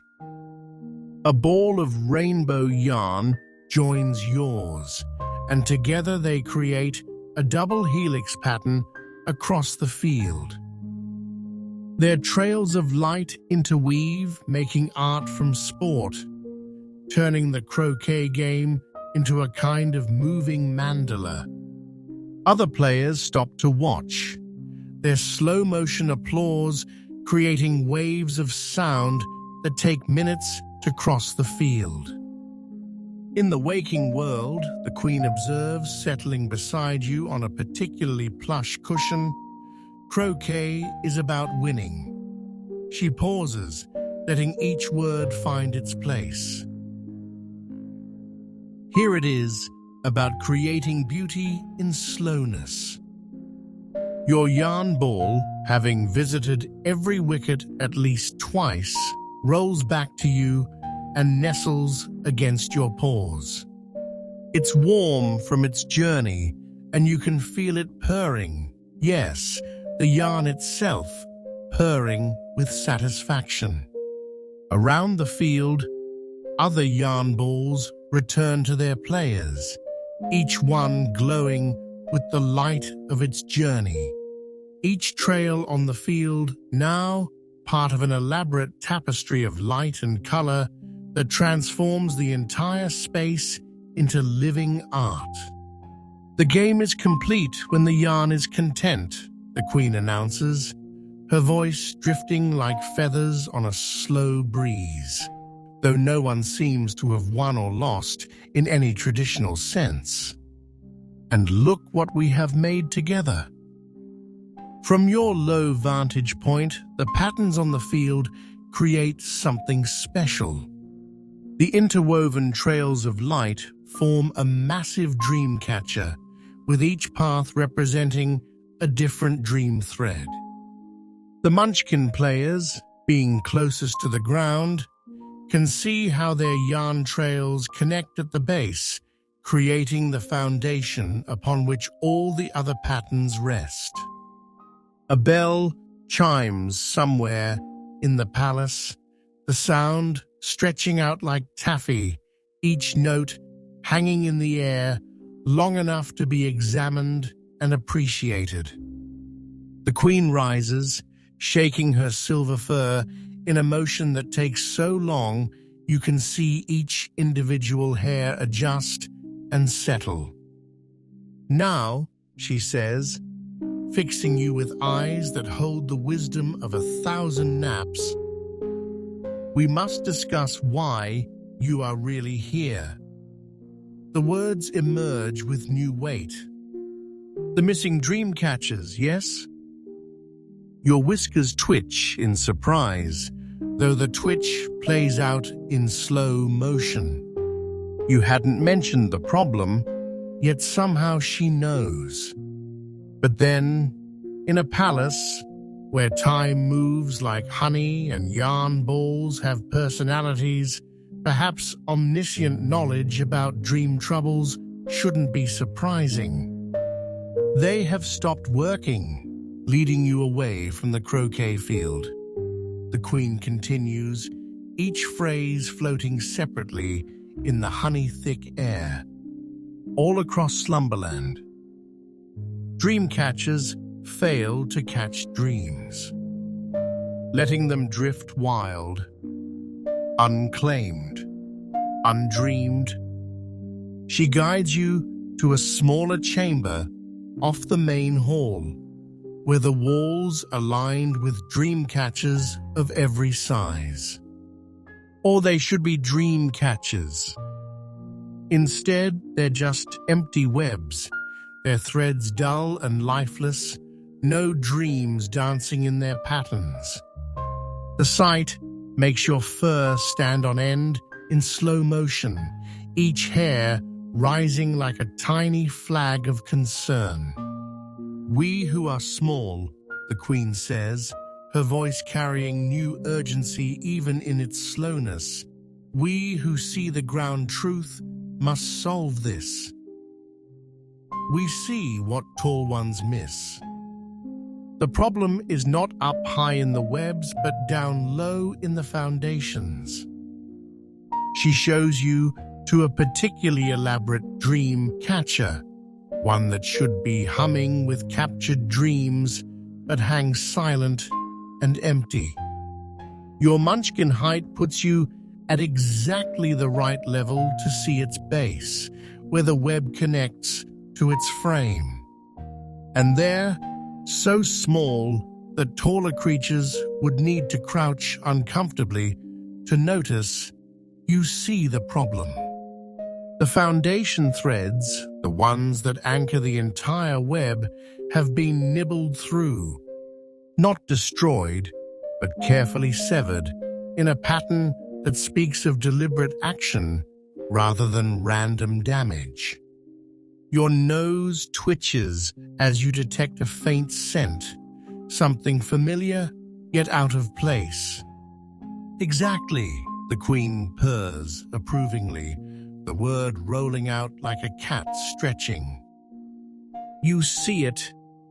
The dream mice have been at work, but not destroying, rearranging. They think they help, but they break the catching spell. She settles on a cushion, her short legs folding beneath her with practiced grace. The mice mean well, she explains, each word drifting out like a gentle sigh. They see the Dreamcatcher's full and think they should make room for more dreams, but they don't understand. Full Dreamcatchers must stay full. That's how they work. The dreams already caught call to the free ones. Your mind works through this puzzle in slow motion, each thought crystallizing like frost on a window. The mice, trying to help, have been emptying the Dreamcatchers, breaking their fundamental magic. It's a problem only those close to the ground would notice, only those who think like mice think could solve. I could talk to them, you offer, your voice carrying new purpose even in its stretched tempo. Mouse to almost mouse height. Explain the true way of dreams. The Queen's smile spreads across her face like dawn breaking. Yes, she breathes, the single word containing multitudes. You who walk between worlds. Low enough to speak mouse. High enough to understand cat. You can bridge the gap. She rises, moving to a special cushion that bears the imprint of many royal naps. From beneath it, she produces something that makes your eyes widen in slow surprise. It's a tiny Dreamcatcher, perfectly sized for Munchkin paws, woven with silver thread and starlight. Take this, she says, placing it gently before you, each movement deliberate and full of meaning. It will help you speak the language of dreams to those who need to hear. When you find the dream mice, show them how dreams work together, not apart. The weight of this quest settles on your small shoulders like a comfortable blanket. You, Annie the Munchkin, have been chosen not despite your size, but because of it. Your unique perspective, literally and figuratively, makes you the perfect ambassador between the ground dwellers and the dream keepers. The yarn from the game will guide you, the Queen adds, her words floating like feathers. And you notice your sunset-colored ball has followed you, still glowing with warm light. It knows all the paths through Slumberland. Trust its role. As you prepare to leave the palace, the Queen touches her nose to yours, in a gesture that takes so long, it feels like a complete conversation. In that moment, you understand that being queen isn't about being tallest or strongest, but about understanding how all the pieces of the dream world fit together, from the highest cloud to the lowest burrow. Go well, small dream keeper, she purrs, each word a blessing. Remember, the ground holds all secrets, and those who walk close to it hold the key to healing what floats above. With the tiny Dreamcatcher in your teeth and the sunset yarn rolling beside you like a faithful companion, you make your way back through the palace. The slow-motion world seems to part before you now with new respect. You're not just a visiting Munchkin anymore.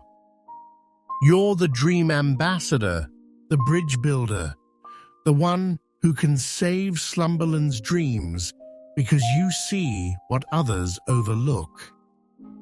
At the palace entrance, the drowsy guard cat opens one eye in slow acknowledgement. "Good hunting, Dreamkeeper." He yawns, the words tumbling out like sleepy kittens. The mice wait in the low places where only you can go. The moment you step beyond the palace threshold, time gradually returns to its more familiar flow, though here in Slumberland, it never quite reaches the pace of the waking world.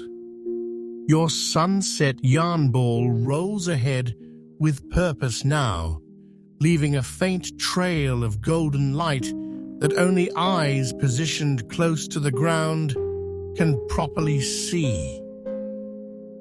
The tiny Dreamcatcher tucked safely in your mouth hums with quiet magic against your teeth.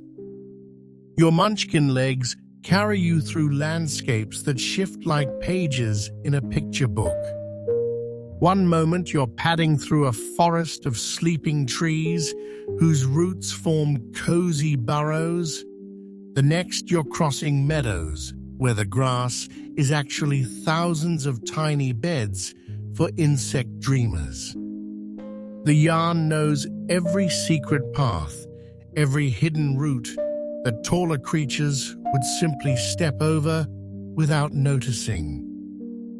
As you travel, you begin to notice signs of the dream mice's work.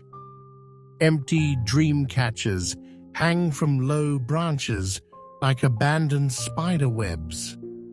Some are turned inside out, their patterns disrupted, but done so with tiny, careful paws that clearly meant no harm. Mouse-sized ladders made from twigs and thread lean against tree trunks, evidence of industrious attempts to reach even the highest catches. The yarn ball leads you to what appears to be a hill, but as you approach, you realize it's actually an enormous patchwork quilt that someone has draped over a gentle slope. The patches each show different dream scenes: flying fish, dancing stars, cats with butterfly wings. At ground level, you spot what others would miss: tiny doors sewn into the seams between patches, each one mouse-sized and marked with minute symbols. You set down your Dreamcatcher and muse softly at the largest door, a sound that carries the authority of the Queen's mission, but the gentleness of understanding. The sunset yarn arranges itself in a welcoming circle, glowing like a tiny campfire. After a moment, the door creaks open and a nose appears, whiskers twitching nervously. Then another door opens and another, until dozens of small faces peer out at you. Dream mice, you realize, each one slightly translucent, as if made from crystallized sleep, their fur shimmering with colors that shift like aurora borealis. A cat, one squeaks, about to retreat, but then pauses. "Wait, you're almost our size. Are you a kitten?" "I'm a Munchkin," you explain, settling onto your belly to appear even less threatening. Full-grown, but built close to the earth like you. The Queen sent me because I can see what you see, understand what you understand. The bravest mouse, wearing what appears to be a tiny cape made from Dreamcatcher thread, ventures fully out. "I'm Nimble, Chief Dream Reorganizer. We've been so busy helping. The catchers were all full, you see. No room for new dreams. So we've been carefully emptying them, making space." His voice trails off, as he notices your expression. "Oh, Nimble," you say gently, your voice carrying the warm understanding of one small creature to another. Your intentions are beautiful, but there's something about Dreamcatchers you don't know. "May I show you?" You carefully pick up the Queen's tiny Dreamcatcher, holding it where all the mice can see. More have emerged now, forming a semicircle of shimmering fur and curious eyes. From your position so close to the ground, you're at perfect lecturing height. Dreamcatchers aren't like boxes that fill up. You begin, your whiskers twitching with the importance of the lesson. They're like gardens. The dreams that are caught there aren't trapped. They're planted. They grow and call to other dreams, creating networks that span all of Slumberland. A young mouse raises a tiny paw, but they look so crowded. Dreams all squished together. You purr softly, the sound reassuring at mouse frequency. That's because dreams like company. Watch. You blow gently on the Queen's Dreamcatcher, and suddenly it illuminates, showing the mice how caught dreams interweave, each one supporting and strengthening the others. When you remove one dream, you break the connections. The whole web loses its power to attract and hold new dreams. Nimble's eyes grow wide with understanding and horror. We've been breaking the dream network, but we thought we meant to help. Tears like tiny dewdrops form in his translucent eyes. "And that's why the Queen sent me," you soothe, reaching out one soft paw to gently pat his tiny head. Not to scold, but to teach. You see, we who are small, we who see the ground-level truth, we have our own important work. But it's not emptying, it's maintaining. You have their complete attention now, dozens of mice eyes reflecting the golden glow of your yarn ball. Dreamcatchers need tending from below. The bottom threads where they anchor to the world, those need gentle cleaning, careful strengthening. And sometimes, when a dream has grown too heavy with age, you can help it transform into Starlight and drift away naturally. But you must work with the web, not against it.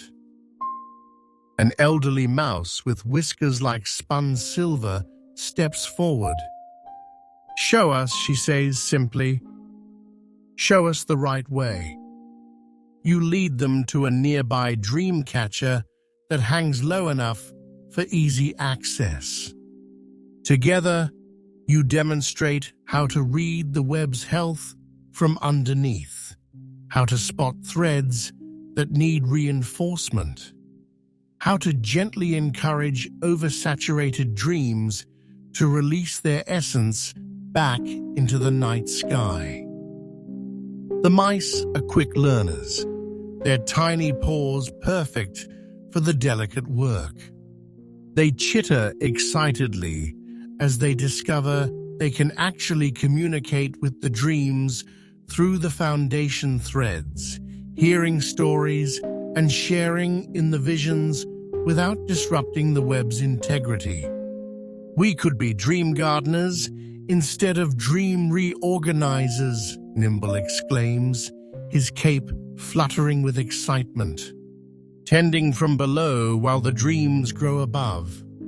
Your sunset yarn ball unrolls slightly, creating a practice web on the ground where the mice can learn proper technique without risk. They work with dedication that would make any cat proud, their natural industriousness channeled into restoration rather than deconstruction. As you watch them work, you realize this is what the Queen knew, that the solution required not commanding from above, but understanding from below. Your Munchkin perspective, literally grounded in the same world as the mice, allowed you to bridge the gap between their good intentions and the Dreamcatcher's true needs. "Will you help us fix what we've undone?" Nimble asks, looking up at you with hope bright in his tiny eyes. "We know where all the damaged catchers are, but we'll need someone who understands both mousework and cat magic." You nod, feeling the rightness of this quest in your whiskers. Together, you promise. The small folk of Slumberland working as one. The mice cheer in their tiny voices, a sound like silver bells ringing in the distance. Your yarn ball glows brighter, seeming to approve of this alliance.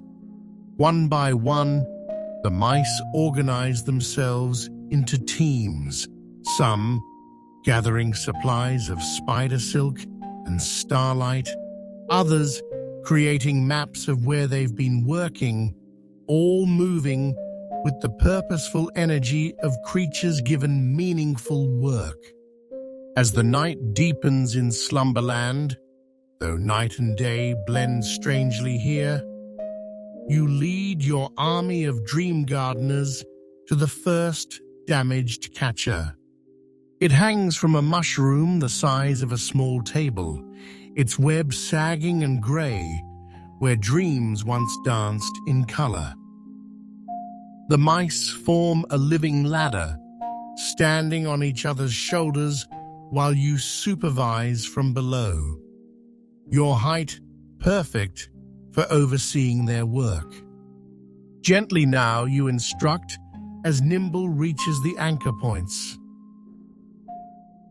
Feel for the original pattern in the threads. It's still there, just sleeping. The mice work with whisker-delicate precision, reweaving connections they had unknowingly broken. As each thread is restored, the web begins to shimmer faintly, like a heart beginning to beat again. When the final connection is made, the entire catcher flares to life, immediately attracting loose dreams that had been drifting aimlessly overhead. "We did it!" the mice squeak in unison, their joy infectious. But you notice something even more wonderful, where the mice touch the threads with their good intentions, now reinforced by proper knowledge. The web glows extra bright. Their desire to help, channeled correctly, has actually made the Dreamcatcher stronger than before. Through the night you work together, moving from catcher to catcher. Your yarn ball guides the way, sometimes unrolling bridges across streams too wide for mice to jump, sometimes rolling up steep hills and leaving a rope for others to climb. Each repaired catcher adds its light to Slumberland's sky, and gradually the realm begins to look less grey and more like its usual shifting rainbow of dream colors. At one particularly large catcher, a grand web stretched between two ancient oaks, you encounter a challenge. The damage is extensive, and some dreams still cling to broken threads, too frightened to let go, but unable to properly integrate with the web. "These are nightmares," explains the elderly mouse, her silver whiskers trembling. Not bad dreams, just fears that got lost and confused. They need special handling. You think of your journey here, how being small sometimes made you feel limited, but how Slumberland showed you the power in your perspective. Sometimes, you tell the mice, fears just need to be seen from a different angle. Let me try something. Approaching the damaged web from below, you purr at your lowest, most comforting frequency. The sound travels up through the anchor threads, vibrating through the entire structure. The frightened dreams begin to relax, and as they do, they transform. What looked like monsters from above reveal themselves as protective spirits when viewed from below. What seemed like falling transforms into flying when perspective shifts. The mice watch in awe as you teach them this technique, showing how a purr pitched just right can help confused dreams remember what they're meant to be. Soon, a chorus of tiny mouse voices joins your purr, creating harmonies that heal not just the web, but the dreams themselves. By the time you reach the last damaged catcher, word has spread throughout Slumberland. Other creatures have gathered to watch the small folk work their magic. The queen herself appears, moving at normal dream speed now, her silver coat shimmering with approval. You see, she says to the assembled crowd, this is why every perspective matters. The mice saw need and acted with compassion. Annie saw the full picture and shared wisdom. Together, they've made our Dreamcatchers stronger than ever. Nimble stands proudly beside you. His cape now bears a new embroidered symbol. A Dreamcatcher with a mouse and a Munchkin cat working together beneath it. We pledge to be the guardians from below, he announces. We'll tend the anchor points, strengthen the foundations, and help lost dreams find their way. The queen nods approvingly, then turns to you. Annie, you've done more than fix a problem. You've created a solution that will last. The dream mice now have purpose that matches their skills, and Slumberland has gained a network of caretakers we didn't know we needed. Your sunset yarn ball, which has been remarkably helpful throughout this adventure, rolls up to your paws and purrs. Yes, the yarn itself purrs with satisfaction. Its work is complete, but you sense it will stay with you for the journey ahead. As the celebration continues around you, with mice and cats and creatures of all sizes mingling at ground level to thank you, you feel a tugging in your chest. It's gentle but insistent, like someone calling you home for dinner. The queen notices your distraction and smiles knowingly. Ah, she says softly, the waking world calls. You've been gone quite long in dream time. But don't worry, the path you've made between our worlds won't fade. And the mice will remember their lessons. Nimble and his team gather around your paws, reaching up to touch your fur with tiny paws of gratitude. Thank you, Annie, he says, for seeing us, understanding us, and showing us our true purpose. The foundation work of dreams will be in good paws. As you prepare to leave, the Queen touches her nose to yours one more time. "Remember," she whispers, "every height has its purpose. You've proven that those who walk closest to the ground often see the clearest path to the stars." The Queen's Dreamcatcher gift glows softly in your mouth as you prepare for the journey home. Above you, the sky of Slumberland has transformed into a map of possibilities, with stars arranging themselves into paw prints that lead in a spiral pattern up and away. Your sunset yarn ball gives one final affectionate bump against your leg before rolling back toward the palace, its work complete, but its warmth lingering in your fur. The way home is always up through the layers, the Queen explains, her voice carrying the wisdom of countless dream journeys. But for you, dear Munchkin, the stars have arranged themselves low. See? The first paw prints begin right at your eye level. True to her words, the Starlight path begins not in the unreachable sky, but in a gentle slope of crystallized moonbeams that rises at an angle perfect for short legs. Each paw print glows with soft silver light, sized exactly for Munchkin paws.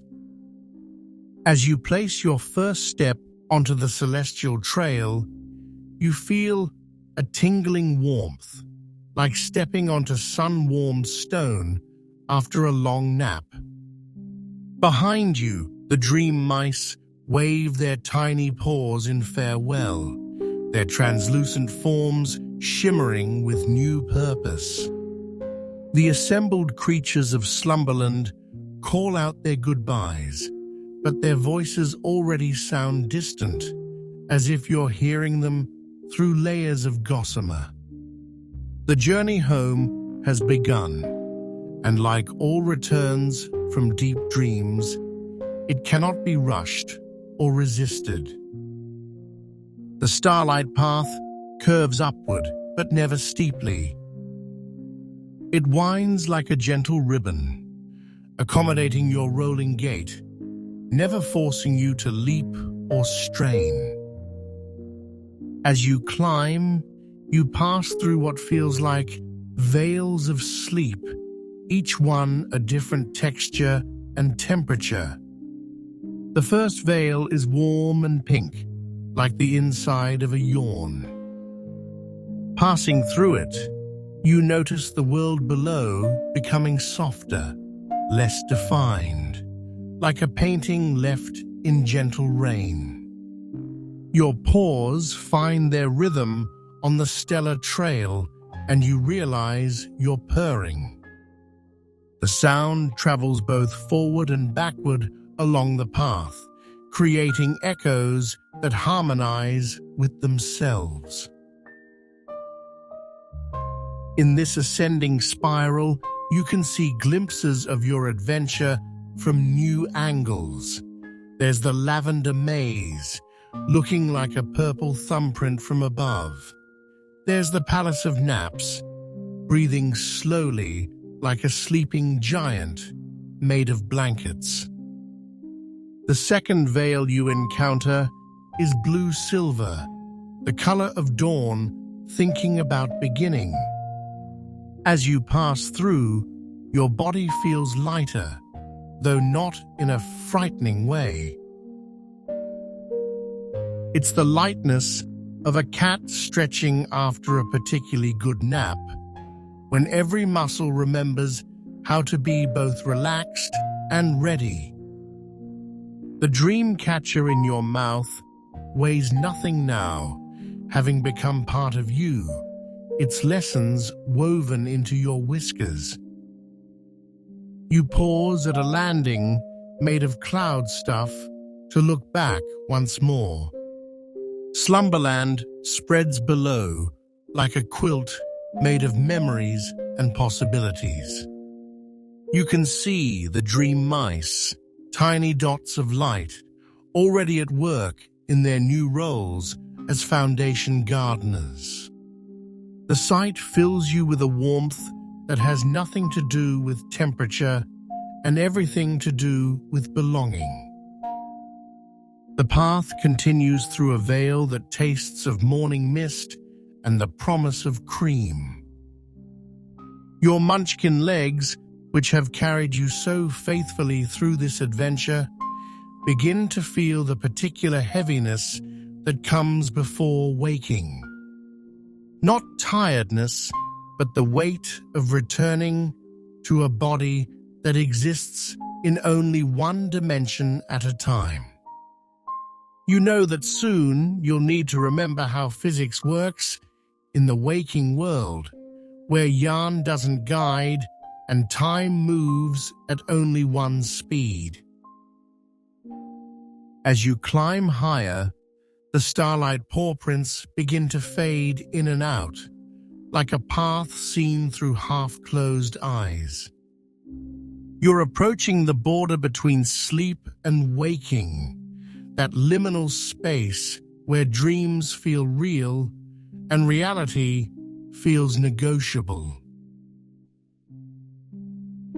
The Dreamcatcher's magic settles deeper into your bones, ensuring you'll remember not the details perhaps, but the feelings, the importance of perspective, the power of being small, the value of seeing from below. A familiar scent reaches your nose, lavender, but not the magical lavender of the maze. This is the real lavender from your favorite cushion at home, the one where this all began. The starlight path beneath your paws begins to feel more like fabric, soft and worn and welcoming. You're close now, so close to home. The final veil is gossamer thin, barely there at all. It's the color of closed eyelids touched by morning sun. As you prepare to pass through, you hear a whisper on the wind, voices from Slumberland carrying one last message.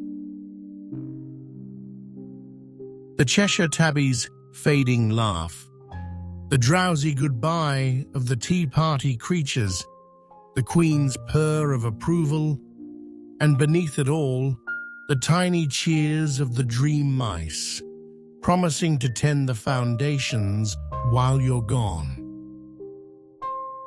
You step through the last veil, and the world tilts gently. The starlight path becomes the moonbeam that first called you to adventure, still streaming through the window, but paler now with approaching dawn. You're descending not through space, but through layers of consciousness, each one bringing you closer to the solid reality of your cottage home. The floating becomes falling, becomes settling, and suddenly you feel cushion beneath your paws. Your cushion with its familiar indent shaped exactly to your Munchkin proportions. The Dreamcatcher dissolves on your tongue, leaving only the taste of starlight and accomplished missions. Your grey and white fur settles around you like a blanket of clouds. Through heavy eyelids, you see your cottage room exactly as you left it, yet somehow transformed. The moonbeam still pools on your cushion, but weaker now, ready to hand over its duties to the rising sun. The grandfather clock in the hallway chimes, Has it been hours or lifetimes since you heard it last? In Slumberland time, both and neither. Your body curls into its favorite sleeping position, short legs tucked neatly beneath you, tail wrapped around like a comma, ending a particularly satisfying sentence. The adventure through Slumberland settles into your bones like wisdom, like warmth, like the knowledge that every perspective has value and every height has purpose. As your eyes close fully, you feel the last threads of dream and reality weaving together. Somewhere in Slumberland might tend dreamcatchers with newfound purpose. Somewhere, a queen who rules from a low throne smiles in her sleep. Somewhere, a lavender maze grows paths for every maze of dreamer. And here, in this cottage where moonbeams know how to find special cats, a munchkin named Annie settles into sleep with the satisfaction of adventures completed and lessons learned. The room grows quiet except for your purring, a sound that bridges all worlds, all heights, all dreams. In the space between sleeping and waking, you exist in both realms at once. Your whiskers twitch with dream memories while your paws knead the familiar cushion. The cottage wraps around you like a mother cat's embrace, welcoming you home while honoring where you've been. Outside your window, the first birds begin their tentative morning songs, but they sound different now. In their chirps, you hear echoes of the slow-motion hummingbirds who guided you through Lavender. In the rustle of leaves, you catch whispers of silver birch wisdom. The waking world and Slumberland aren't separate places, you realize, but different ways of seeing the same magic. Your breathing deepens, matching the rhythm of a world that spans both day and night, both real and imagined. The last conscious thought before true sleep claims you is a gentle acknowledgement. You are exactly the right size for exactly the life you're meant to live. Your munchkin legs have carried you through wonders that taller cats might miss, shown you truths visible only from close to the ground, and proven that every perspective is precious. The grandfather clock chimes once more, but you're already drifting, already returning to that place where time moves like honey and small cats can save kingdoms. Your adventure may be ending, but like all the best dreams, it leaves traces in the waking world. A deeper purr, a more confident step, a knowing look when you see dreamcatchers dancing in morning windows. And as the sun rises fully, painting your cottage in gold and rose, a small munchkin cat sleeps peacefully on her favorite cushion, carrying dreams between worlds, on paws perfectly sized for the journey. The morning light grows stronger, but your sleep grows deeper, each breath carrying you further into rest. Your small body relaxes completely, no longer needing to prove anything to anyone, no longer wishing for longer legs or higher jumps.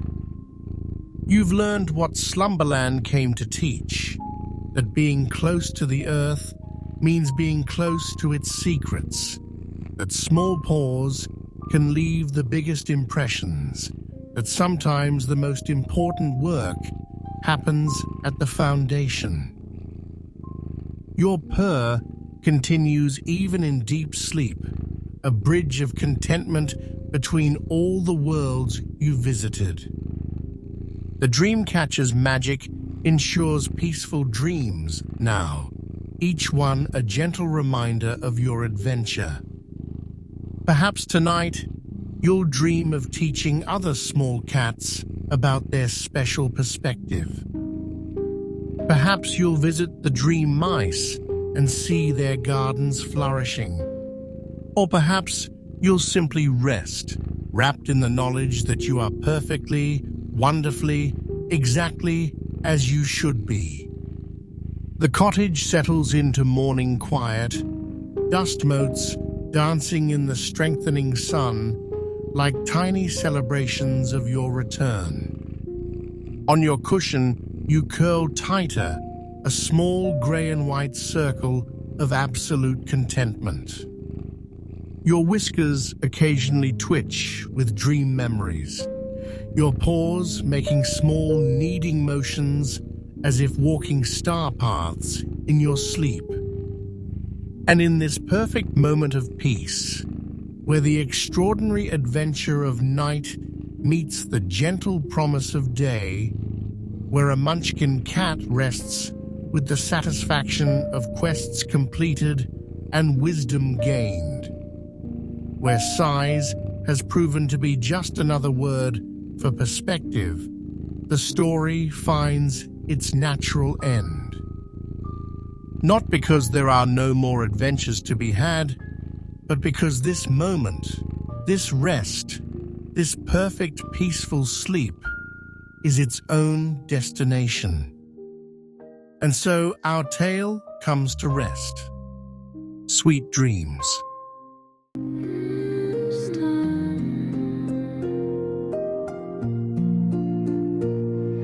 Sleep, sweet, drift away. Tomorrow brings a brand new day. Dream, dream, to sail so far. You're my precious little star.